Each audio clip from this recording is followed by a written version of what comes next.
Hi friends, ಅಂಗಡಿಯಿಂದ ತರೋ ಉಪ್ಪಿನಕಾಯಿ ಇನ್ನು ಸಾಕು. ಕೇವಲ 10 ನಿಮಿಷದಲ್ಲಿ ಮನೆಯಲ್ಲಿ ಬಾಯಲ್ಲಿ ನೀರಿರಿಸುವಂತಹ ಇನ್ಸ್ಟೆಂಟ್ ಆದ ಮಾವಿನಕಾಯಿ ಉಪ್ಪಿನಕಾಯಿನ ಹೇಗೆ ಮಾಡೋದು ಅಂತ ತಿಳುವಣ ಬನ್ನಿ.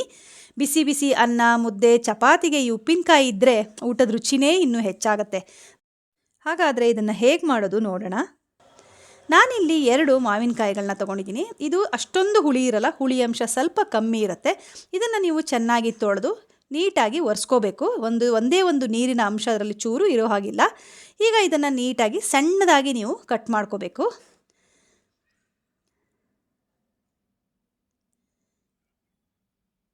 ಇದನ್ನು ಈ ಥರ ಚಿಕ್ಕದಾಗಿ ಕಟ್ ಮಾಡಿಕೊಂಡ್ರೆ ಇದಕ್ಕೆ ಖಾರ ಉಪ್ಪು ಚೆನ್ನಾಗಿ ಹಿಡಿಯುತ್ತೆ ಅಂತ ಇದನ್ನು ಸ್ಮಾಲಾಗಿ ಕಟ್ ಮಾಡ್ಕೋತಾ ಇದ್ದೀನಿ. ಈಗ ನಾನು ಇದ್ರ ಜೊತೆಗೆ ಸ್ವಲ್ಪ ಖಾರ ಜಾಸ್ತಿ ಇರುವಂತಹ ಸ್ಟ್ರಾಂಗ್ ಆದ 2 ಹಸಿಮೆಣಸನ್ನು ಚೆನ್ನಾಗಿ ತೊಳೆದು ಒರೆಸ್ಕೊಂಡು ಸಣ್ಣದಾಗಿ ಹೆಚ್ಚಿ ಹಾಕ್ಕೋಬೇಕು.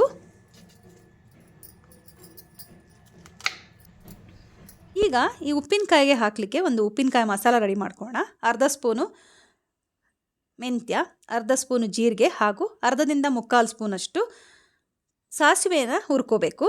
ಇದನ್ನು ಲೋ ಫ್ಲೇಮಲ್ಲೇ ನೀವು ಹುರ್ಕೋಬೇಕು. ಇದನ್ನು ಹುರಿದು ಪುಡಿ ಮಾಡಿ ಇಟ್ಕೊಳ್ಳಿ.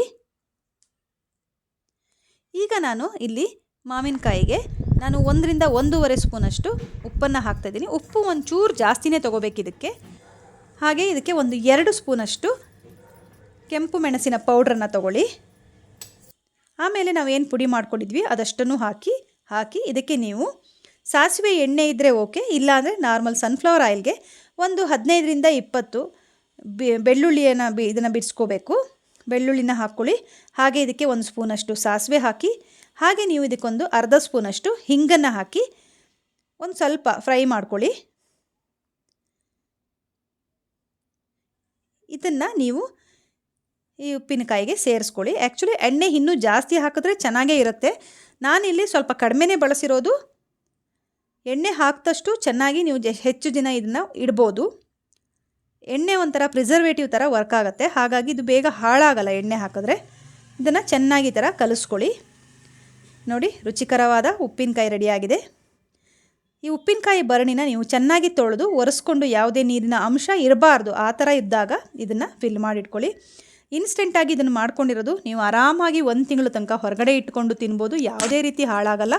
ತುಂಬಾ ರುಚಿಯಾಗಿರುತ್ತೆ, ತುಂಬ ಟೇಸ್ಟಿಯಾಗಿ ಬರುತ್ತೆ. ಇದನ್ನು ನೋಡ್ತಿದ್ರೆ ಬಾಯಲ್ಲೇ ನೀರು ಬರುತ್ತೆ, ಅಷ್ಟು ಟೇಸ್ಟಿಯಾಗಿರುತ್ತೆ ಫ್ರೆಂಡ್ಸ್. ಇದನ್ನು ಟ್ರೈ ಮಾಡಿ ನೋಡಿ, ಖಂಡಿತವಾಗಿಯೂ ನಿಮಗೆಲ್ಲರಿಗೂ ಇಷ್ಟ ಆಗುತ್ತೆ.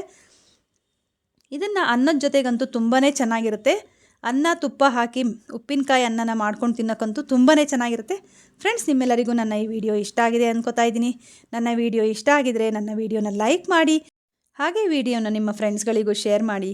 ನನ್ನ ಚಾನಲ್ನ ಸಬ್ಸ್ಕ್ರೈಬ್ ಮಾಡ್ಕೊಂಡಿಲ್ಲ ಅಂದರೆ ನನ್ನ ಚಾನಲ್ನ ಸಬ್ಸ್ಕ್ರೈಬ್ ಮಾಡ್ಕೊಳ್ಳಿ. ನಿಮ್ಮ ಒಂದು ಸಬ್ಸ್ಕ್ರಿಪ್ಷನ್ ನನಗೆ ತುಂಬಾ ಇಂಪಾರ್ಟೆಂಟು, ತುಂಬ ಮೋಟಿವೇಶನ್ ಸಿಗುತ್ತೆ. Thank you. Thanks for watching.